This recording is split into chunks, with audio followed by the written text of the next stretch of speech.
welcome to Penguin Live, where we transmit the best in the world of magic to the rest of the world in real time. I'm your host, Dan Harlan, and I'm thanking you for supporting live magic, and also, it's about to get real, because the guy that we have with us is real good at doing the real work, both with psychology and sleight of hand. Now, don't let his pleasant demeanor fool you. This guy is a killer. He's working in New York City, and if you can make it there, you can make it anywhere. Yeah, you guys know the rest of it. Yeah, exactly. So let's get right on with it, because this guy's going to kill you with cards and coins, two of his favorite weapons. Maybe he'll throw in some other stuff, and then we're going to learn all the cool things that you're about to see. So please welcome John Bourne.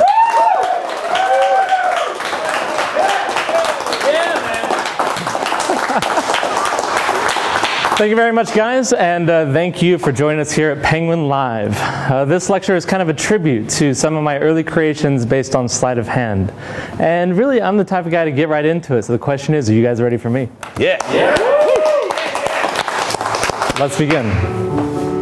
Do me a favor, hold out your hands straight out. Turn it over, fingers together.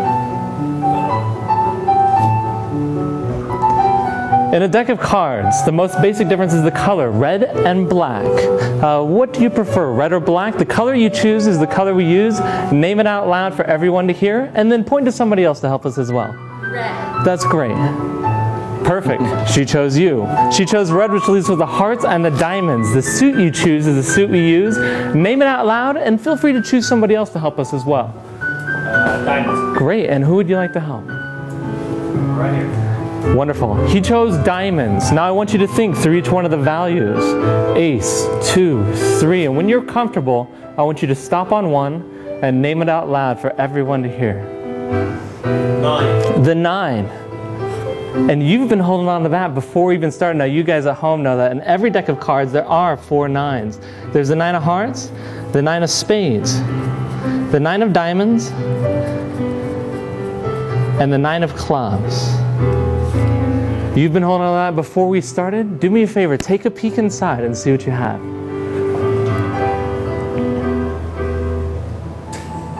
What do you see? Not enough money. It would have been good, right? Now stay with me.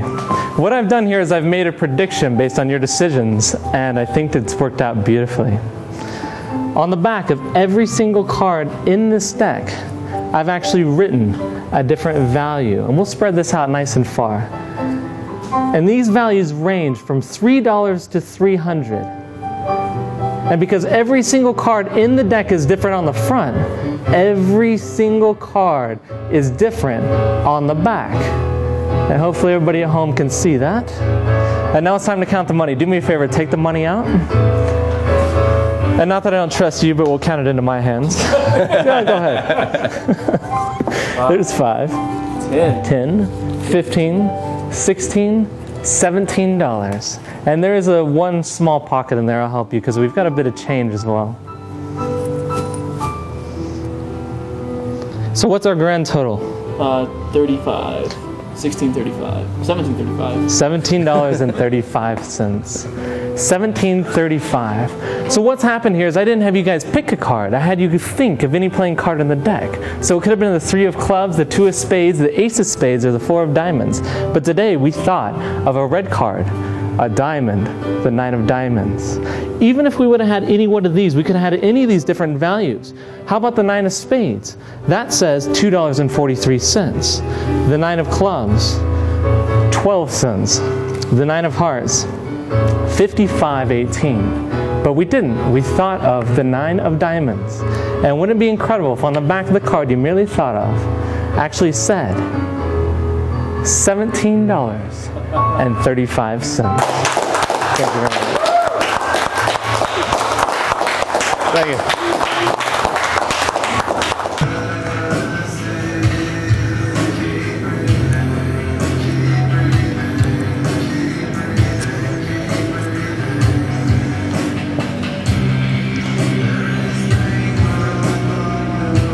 A simple effect with 4 coins.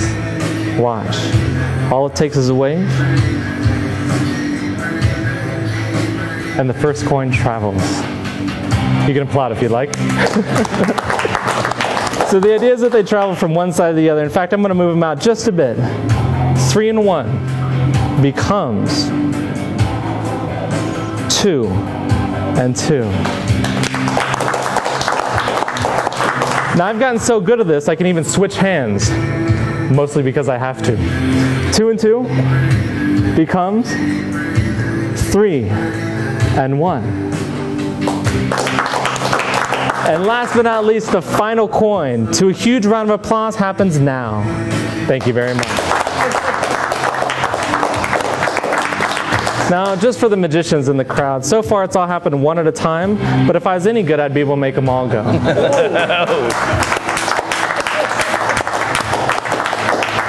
Now we're going to go ahead and spread them out into 4 different parts of the mat. Watch, all it takes is a little touch, and instantly it goes. We're going to spread it one more touch, and instantly they go back. So let's do it one last time. 4 coins, 4 parts of the mat. Watch, ready? 1, 2, 3, and they all go. Thank you. So let's try something a little bit different. I'd like to show you something you're not going to see anywhere else in the world.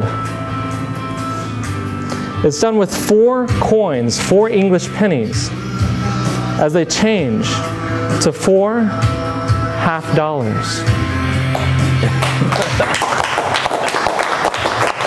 That's 1, 2, 3, 4.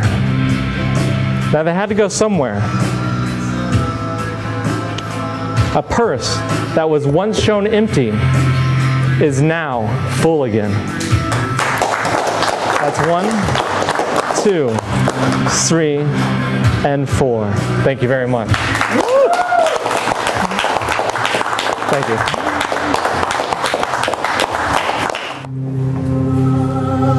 In a deck of cards, there are 52 cards, which means there are 52 different positions in the deck. And we've never met before today, have we? And what's your name? Gary. Gary? Everybody say hi, Gary. Hi, Gary. Gary, I'd like you to think of any number in between 1 and 52. It's entirely up to you. Once you decide on it, name it out loud for everyone to hear. 47. That's perfect. And a lot of people, magicians, man, a lot of people think that we use special cards or tricky props, and maybe that's the difference in between a trickster and a real magician. And I'm as fair as possible. I want to show you guys, we'll start with you, that every single card in the deck is different, right? And we're going to go all the way down. You can check these out as well. And if you can give the deck a quick overhand shuffle for me. That's perfect. I'll take that and set it down. Now it's time to have a card selected.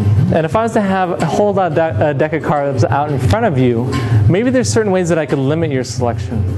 Perhaps there's even psychological or technical ways that I could force you to pick a card. And I wouldn't want you to think that, because after all, I'm on your side. So we're going to use the randomness of a shuffle, in this case your shuffle, and we all know of things like marked cards, so I won't take a look at whatever's on top. Let's take a look at whatever's on bottom. In this case, the King of Spades out of any one of these. Now this is where it gets good. If I was to hand these cards to you and have you shuffle them up as much as you'd like, and then you give them back to me, and I give the deck one shuffle and happen to control your card, the King of Spades, to the number, to the position Gary merely thought of, that would be a pretty good effect, right? It would be almost the ultimate display of skill with a deck of cards. But it's not just my job to show my skill. I'm going to show you something much more impressive. Because before we started, before any of the selections took place, that deck of cards has been sitting here as well. Now, I don't want to touch it. Let's see here. Do you mind joining me? Come on up here. Give him a round of applause. What I want you to do is hold your hand straight out. We'll use that one. Now what's going to happen is I'm going to use my powers to cause the King of Spades to travel through that deck and end up at the number that you merely thought of. Position number 47. Watch.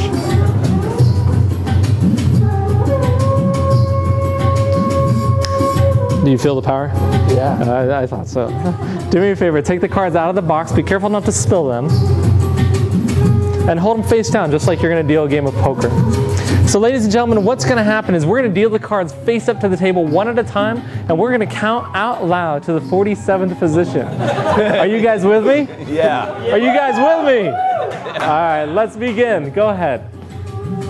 Face up, just a pile, yeah? There's 1, 2, 3, 4, 5, 6, 7, 8, 9, 10, 11, 12, 13, 14, 15, 16, 17, 18, 19, 20. Stop right there. No king of spades yet. Let's keep on going. There's 21, 22, 23, 24, 25, 26, 27, 28, 29, 30, 31, 32, 33. Stop right there. You know what? This effect isn't always 100%. So maybe we should applaud before we finish. Now, you know, this effect isn't always 100%. So maybe we should applaud before we finish. Yeah, there we are. All right, where are we at? 33, keep on going. 34, 35, 36, 37, 38, 39, 40, 41, 42, 43, 44, 45, 46. Stop right there. Don't move a muscle. Keep in mind what's happened here. We shuffled the cards. I didn't even have you pick a card. Whatever card you shuffled to the bottom was your selection. You thought of any number in between 1 and 52. That was entirely up to you, and I've never even touched that deck of playing cards. So wouldn't it be incredible if I used my powers to cause the king of spades to travel through a deck I've never touched to a number you just merely thought of? That is number 46. Take a look at number 47. Ladies and gentlemen, we have the king of spades. Thank you very much, sir. Give him a round of applause. He goes back to his seat.